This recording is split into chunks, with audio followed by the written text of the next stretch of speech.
Sveiki! Šiandien parodysiu, kaip atsisiųsti Salo Launchtor-Bescheinigung iš Elster sistemos.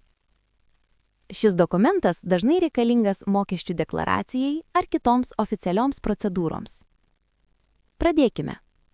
Pirmiausia, atidarome internetinę svetainę www.elster.de. Pasirenkame prisijungimą. Toliau pasirenkame prisijungimą su Certifikats-Datei. Tai sertifikato failas, kurį anksčiau atsisiuntėte į savo kompiuterį. Pasirenkame failą, įvedame savo pasirinktą slaptažodį, spaudžiame Login. Jeigu prisijungimas sėkmingas, pateksite į savo Elster paskyrą.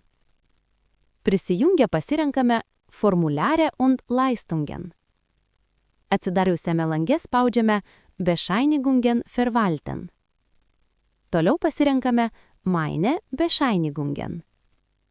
Pasirenkame metus, kurie jūs domina. Spaudžiame Weiter.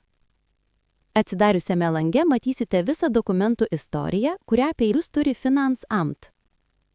Čia rasite savo Launchtor-Bescheinigung ir kitus susijusius dokumentus.